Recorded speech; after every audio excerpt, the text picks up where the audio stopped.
I don't have any formal presentation, but what I can share is my fitness journey, which I started probably at the age of 17, formally, if you see. But much before that, I used to play a lot of football, which I started at the age of around 9.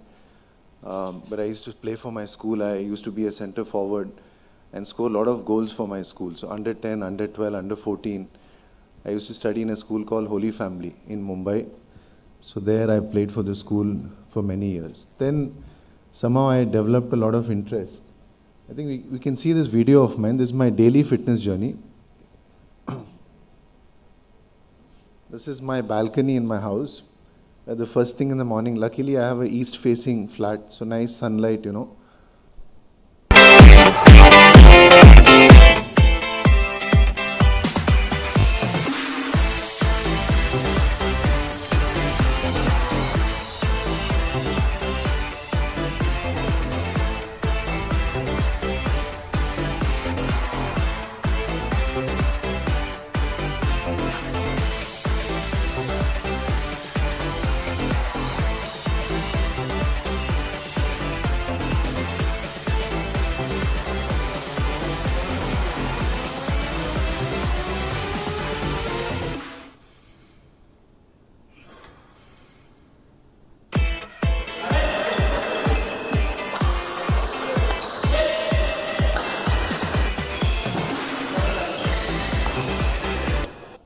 I started playing football at the age of 10, and I've always been inclined towards sports. So I play a lot of badminton, table tennis, cricket.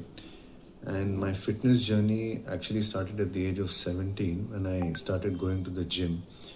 And since then, I have been exercising regularly.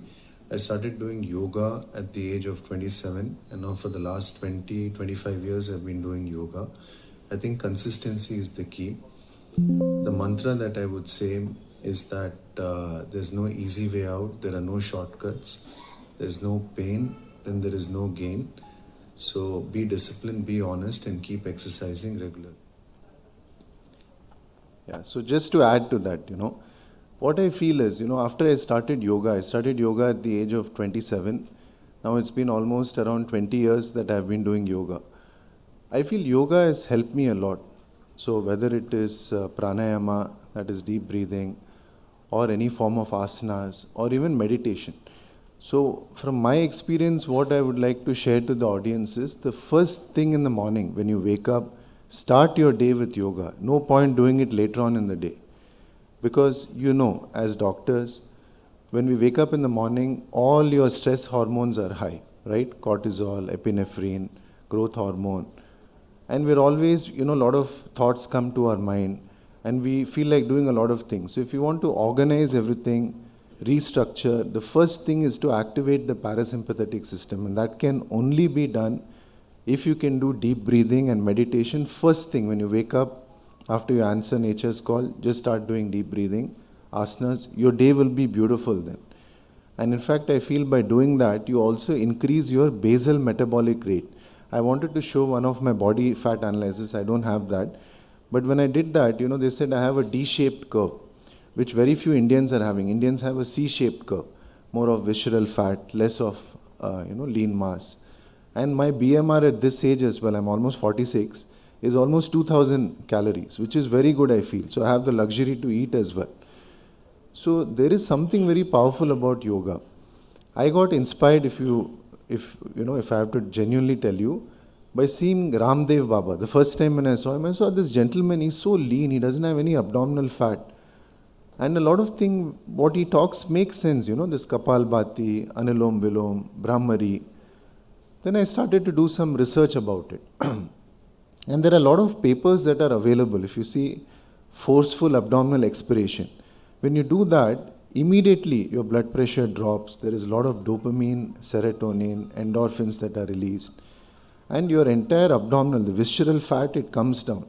So we normally feel we only have to run on a treadmill, do a lot of ab exercises. But I feel Kapalbhati is very, very powerful, forceful abdominal expiration. Then coming to Anulom Vilom. Anulom Vilom again, it's a lovely pranayama. Once you do that, your entire head becomes very light. You start getting a vibration in your head. and there is clarity in your thought process. And then Brahmari. Brahmari again is very, very good. It will keep you off any kind of respiratory infections. Your entire nasal tract will be cleared off. Only thing, you have to do it consistently. No point just doing it for few days and leaving. You'll never get the benefit. You'll have to do it for several months to years. So that is about pranayama. Then, resistance training. You know that as you keep aging, sarcopenia is very common, right? So we need to do resistance training. Going to the gym, doing heavy weights. I started at the age of 17. So maybe I have the capacity that still I'm able to do little heavier weights. But suddenly don't do it. You might land up in injury. You start light and under the supervision of a trainer, it's always better. Otherwise you'll be more injury prone. So resistance training again, have skeletal muscle mass. And we know more the skeletal muscle mass, more the GLUT4 receptors, right? Better glucose uptake. The burden on insulin is not much. Just now, I just checked my sugar. I had almost 2-3 idlis, 1 dosa, sira. My sugar was only 108. So maybe if you have more muscle mass, more GLUT4, better uptake. So resistance training. And lastly, any form of aerobic exercises. So whether, I think Dr. Baswaraj mentioned about cycling. Amazing.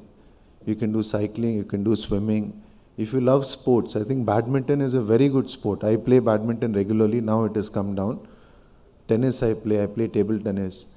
So any of these racket sports, good hand-eye coordination, neurologically, you'll be more, you won't have any neurological issues.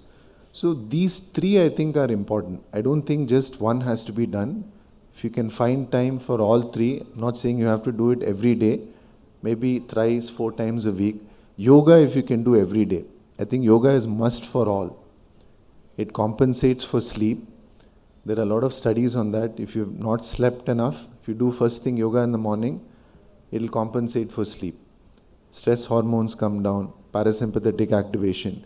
You see, I think throughout the day, every individual will have a sympathetic system that is dominant. Our heart rate is high, we keep sweating, we keep thinking a lot. So whenever you get a chance, try to activate the parasympathetic system. That's the cooling system of the body. It will keep you calm, it will give you a clarity in your thought process. And your memory also will be good. If you do a lot of deep breathing, dopamine release. I have told many of my patients who were smokers, alcoholics to quit and start doing yoga. Substitute that with yoga. Initially they found it tough. Now they really like, because the same rewarding center, the ventral tegmental area, substantia nigra, dopamine release, you'll feel that high with yoga, but it might take a little period of time. Consistency is very, very important. I saw a video recently of a 95-year-old lady. She started yoga at the age of 13. You can Google and see. She's from a place in Coimbatore. Even at this age, 95, she's able to do all the asanas, which even youngsters cannot do. And she doesn't have any chronic illnesses. So that talks volumes about the power of yoga. You see a lot of rishis meditating in minus 20 degrees in Himalayas. What science would explain that? Normally you would immediately get hypothermia, right? But yoga, deep breathing, meditation will help regulate the system in the body. It can control your body temperature. So a lot of things we can do. We try to underestimate this very ancient art that was discovered in India. People from abroad, they come and they learn yoga and go. Unfortunately, we are not, taken it up seriously. So start with yoga, do little aerobic exercises. And if you can, do resistance training. If you have muscle mass, it will help you in the long run. So thank you. That's what I wanted to share about my journey.